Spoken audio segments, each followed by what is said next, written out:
kita pernah terima surat layang, orang maki, orang hina, orang limpah najis di center. Saya tak pernah nafikan, saya pernah breakdown depan staff dan pegawai saya dengan mengatakan, I just want to close MZ Quran Center.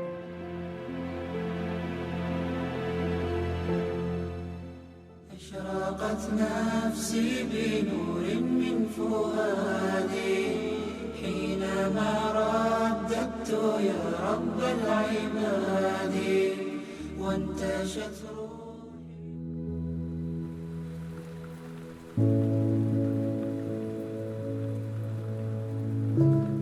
Assalamualaikum warahmatullahi wabarakatuh. Nama saya Muhammad Zuhaili. Alhamdulillah dikurniakan oleh Allah SWT kedua ibu bapa yang suportif dan penyayang, dan dianugerahkan oleh Allah SWT seorang isteri yang cantik dan juga seorang cahaya mata bernama Sofia Zahida. Asalnya pendidikan saya daripada sekolah sekular, tapi akhirnya cenderung kepada pendidikan agama, di mana saya mengambil keputusan untuk tukar aliran.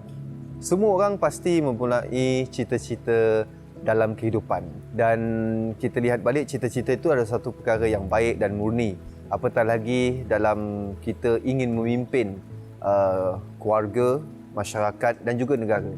Jadi oleh demikian saya mengambil keputusan bahawasanya dia bukan hanya mengenai seorang tu jadi seorang dai, ustaz, managing director, maupun presiden dan menteri, tetapi dia adalah perkara di mana setiap daripada kita ni, Allah SWT sendiri telah menerangkan dalam Al-Quran bahawasanya kita semua adalah khalifah, pemimpin, dan kita adalah pemimpin pada diri kita, keluarga kita dan juga pada masyarakat secara menyeluruh. Jadi itu antara perkara yang saya rasa terpanggil dengan ketandusan kepimpinan yang berlandaskan Rasulullah SAW. Kalau kita cakap tentang pengalaman dalam 10 tahun, bukan satu perkara yang mudah, dan sudah pasti kita jangan cakap tentang setting up MZ Quran Center, malah dalam kehidupan pun dia seperti roller coaster. Tapi kadang-kadang kita lihat terlalu banyak ups and down, dan banyak downs daripada up kadang-kala menjadikan kita begitu sebal dengan keadaan yang ada. Dan paling satu pada peringkat awal tu yang tidak boleh saya lupakan sehingga akhir hayat saya adalah di mana MZ Quran yang kita lihat pada hari ini, asalnya dahulu kita bukan berada di sini tapi di tempat lain, di kawasan Changi Road sana. Jadi saya teringat satu ketika saya masih bekerja di luar, ada gaji bukan untuk saya tapi untuk menampung bayar sewa, dan kemudian satu ketika tu kita tidak cukup keuangan untuk bayar sewa.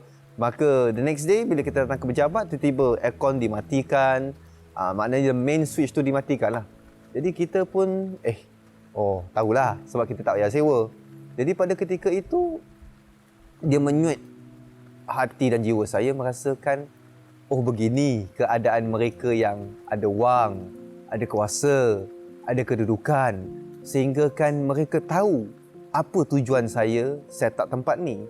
Jadi saya mengambil itu sebagai satu pelajaran yang sangat penting dalam kehidupan saya, yang seringkali diingat-ingatkan untuk pastikan bila kita maju di atas, jangan pernah kita susah cerita penderitaan kita yang lalu. Sebab penderitaan kita, kesusahan kita yang mendewasakan kita pada masa akan datang.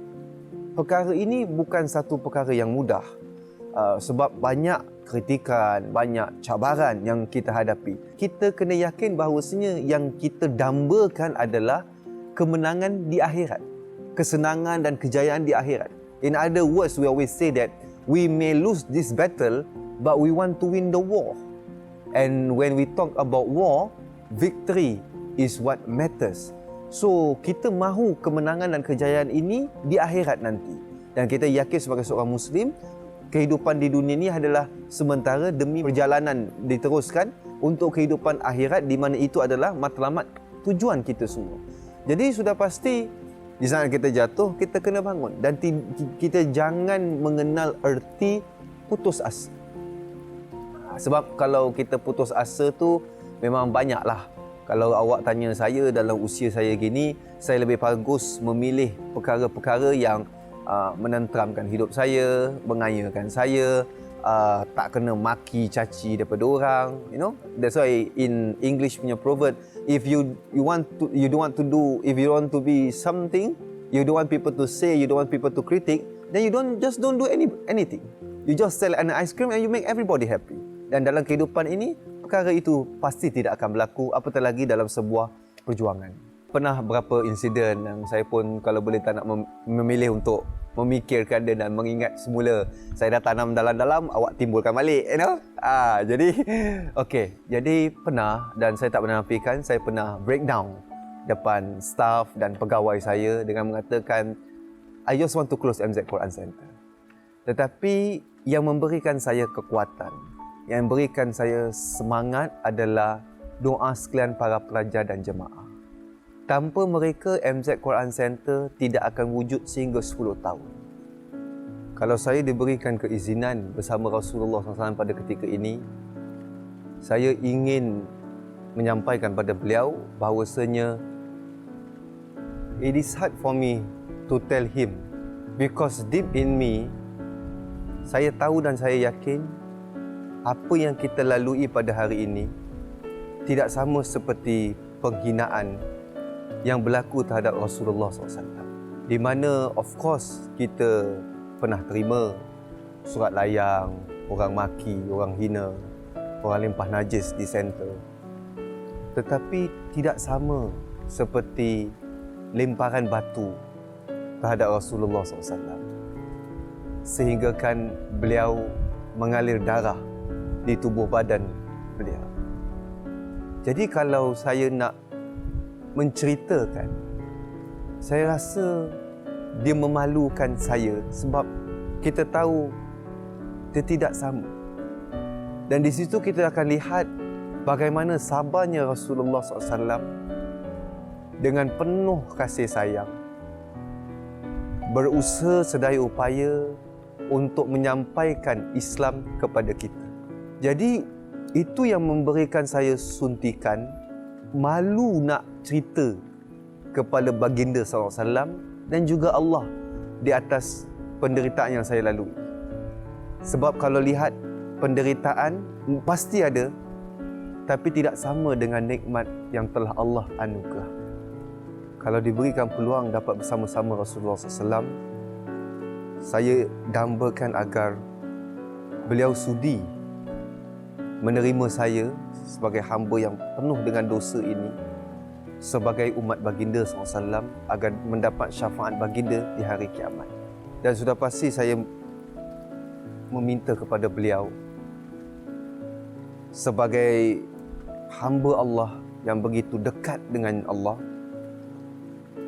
agar dapat mengembalikan, menyelamatkan umat di muka bumi ini daripada terus dibelenggu dengan kebinasaan, kemaksiatan tanpa memikirkan bahawasanya kehidupan di dunia ini adalah kehidupan yang sementara. Kesempurnaan itu sudah pasti tidak akan ada dalam kamus kehidupan kita. Semua manusia akan buat kesilapan dan kelemahan. Tetapi mengapa harus kita terus menghukum seolah-olah kita manusia yang paling sempurna? Kalau kita sebagai hamba sendiri berkali-kali kita berjanji dengan Allah, dalam masa yang sama juga beribu kali kita mungkiri janjinya, Allah tetap tidak pernah putus asa dalam memberikan rahmatnya kepada kita. Jadi walaupun kita ni susah untuk menjadi manusia yang sempurna, tetapi kita perlu dalam segala upaya kita menuju kepada kesempurnaan dalam kehidupan itu sendiri. Memang kita tak akan jadi sempurna sebab aku bukan malaikat.